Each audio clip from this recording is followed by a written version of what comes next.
প্রিয় দর্শক, আজ তো এই তাল গাছ দিয়ে দুইটা ডোঙা কিভাবে তৈরি করে চোখের পলকে গাছটা কেটে আপনাদেরকে বানিয়ে দেখাবো।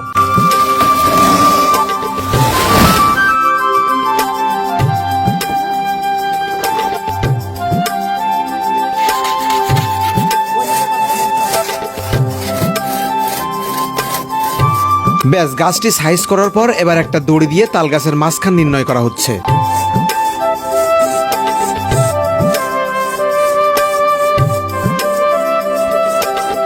গাছ এত সূক্ষ্ম করে চেরা হয় যেন এক সুতা এপাশ ওপাশ না হয়, যদি ত্রুটি হয় ডোঙা একটি ছোট বড় হয়ে যাবে।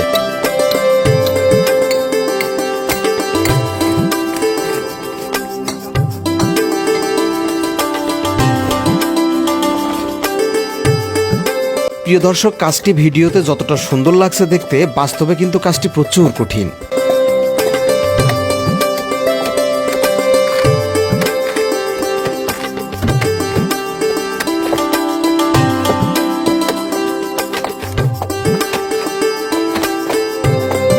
অঞ্চল ভেদে এই ডোঙার এক এক রকম নাম হয়। আপনার এলাকায় এটাকে কি বলে? ডোঙা কি কখনো চড়েছেন? শৈশবে ডোঙা চড়ার স্মৃতি থাকলে কমেন্টে অবশ্যই জানাবেন।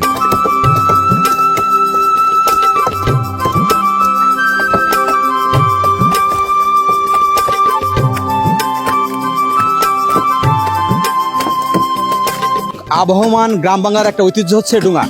কালের বিবর্তনে কিন্তু এই ডোঙাগুলো এখন দেখা যায় না, আর শহরের মানুষ তো অ্যাকচুয়ালি ডোঙাগুলো চিনেই না। যদি তালের কাঠ লাগাতে পারো কাঠ, তাই এক যুগ দেখবে এক রাত, এক যুগ পার হয়ে যাবে। তাই এই কারে মনে করবে যে এক রাত পার হয়েছে যদি কালো হয়। সাব্বাস, কত সুন্দর একটা কথা বললো। আচ্ছা, এই ডোঙা যদি নষ্ট হয় এটা আর কোনো কাজে লাগানো যাবে? হ্যাঁ যাবে, এতে জ্বালনা ঠিক করা যাবে। একটা গাছ দিয়ে কয়টা ডোঙা হবে? মাত্র দুটো। আমরা আরেকজন কারিগরের সাথে কথা বলি। আপনি কত বছর যাবত এই কাজটা করছেন কাকা? ওই 12 বছর। 12 বছর? তো বাহুবলীর মতন শক্তি লাগবে কাকা।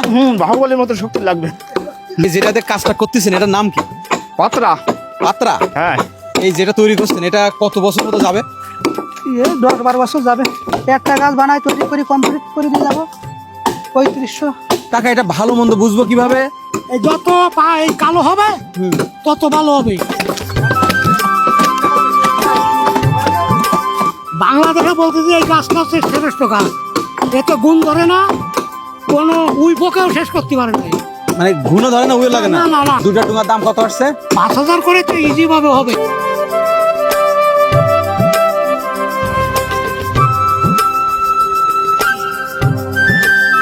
সবচাইতে মজার ব্যাপার হলো এই তাল গাছ এমন একটা গাছ যে এর কিচ্ছু বাদ যায় না। যেমন এই তাল কিন্তু কাঁচা খাওয়া যায়, এবং এটা পাকিয়ে পিঠে বানিয়ে খাওয়া যায়, এবং এইটা দিয়ে ডোঙা তৈরি হচ্ছে। পাশাপাশি এই তাল গাছ দিয়ে কিন্তু জানালা সহ বাসার যে কড়ুই এবং বড় বড় আলা পর্যন্ত কিন্তু তৈরি করা হয়। অর্থাৎ এমন একটা আজব গাছ যে গাছের একেবারে নিচ থেকে মাথা পর্যন্ত কোনো কিছু বাদ যায় না। সবচেয়ে মজার ব্যাপার হলো এই তাল গাছের পাতা দিয়ে কিন্তু আমাদের হাত পাখা তৈরি হয়।